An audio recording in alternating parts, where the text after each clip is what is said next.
বিসমিল্লাহির রহমানির রহিম। মালয়েশিয়া শ্রম বাজার ও মেডিকেল টেস্ট চালু সংক্রান্ত সর্বশেষ পরিস্থিতি সম্পর্কে আজকের ভিডিওতে আপনাদের জানানোর চেষ্টা করব। অবশ্যই ধৈর্য সহকারে পুরো ভিডিওটি দেখবেন মালয়েশিয়ার কলিং ভিসা সম্পর্কে জানতে।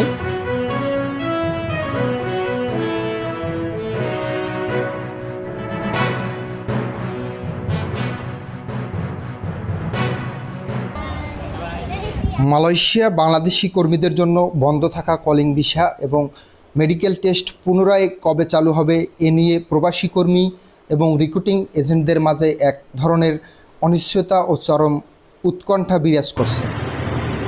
মালয়েশিয়া সরকারের অভ্যন্তরীণ কোঠা এবং নীতিগত পরিবর্তনের কারণে গত 2024 সালের মে মাসের পর থেকে বাংলাদেশ সহ অন্যান্য সোর্স কান্ট্রি থেকে নতুন কর্মী নেওয়া সাময়িকভাবে স্থগিত রয়েছে। তবে সাম্প্রতিক সময়ে মালয়েশিয়া ও বাংলাদেশের সরকারের উচ্চ পর্যায়ে একাধিক বৈঠকের পর শ্রম বাজারটি পুনরায় খোলার বিষয়ে ইতিবাচক ইঙ্গিত পাওয়া গেছে। মালয়েশিয়ার স্বরাষ্ট্র ও মানব সম্পদ মন্ত্রণালয়ের সূত্র এবং কূটনৈতিক মহল থেকে প্রাপ্ত তথ্য অনুযায়ী 2026 সালের মাঝামাঝি বা শেষ নাগাদ নতুন করে কর্মী নেওয়া প্রক্রিয়া শুরু হতে পারে। মালয়েশিয়া সরকার বর্তমানে তাদের দেশের বিভিন্ন সেক্টরে যেমন উৎপাদন, নির্মাণ ও কৃষি ঠিক কতজন বিদেশি কর্মী প্রয়োজন তা নতুন করে যাচাই করছে। পূর্বের সিন্ডিকেট প্রথা এবং অতিরিক্ত অভিবাসন ব্যয় নিয়ে বিতর্কের কারণে এবার একটি স্বচ্ছ এবং সম্পূর্ণ ডিজিটাল প্রক্রিয়ায় কর্মী নিয়োগের রূপরেখা তৈরি করা হচ্ছে।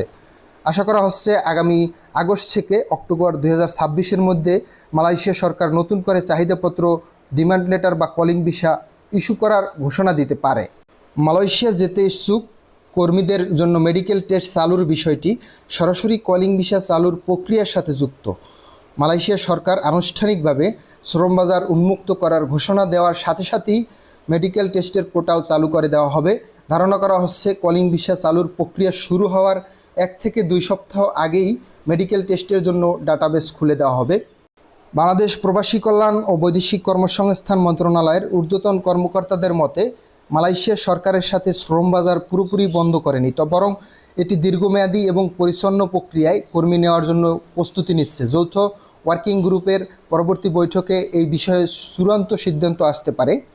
শ্রম বাজার আনুষ্ঠানিকভাবে চালু হওয়ার আগে কোনো দালাল, মধ্যস্থভোগী বা অনুমোদিত এজেন্সির কাছে টাকা পয়সা লেনদেন না করার জন্য বিশেষ করে অনুরোধ করা হচ্ছে। সব মিলিয়ে মালয়েশিয়ার কলিং ভিসা এবং মেডিকেল টেস্ট চালুর প্রক্রিয়াটি এখন দুই দেশের কূটনৈতিক সিদ্ধান্তের উপর নির্ভর করছে। সব ঠিক থাকলে 2026 সালের শেষ প্রান্তিকে আবারও বাংলাদেশিরা বৈধভাবে এবং কম খরচে মালয়েশিয়া কাজের সুযোগ পাবেন বলে আশা করা হচ্ছে। মোহাম্মদ আলামিন, ইউরোপ বিডি প্রবাস।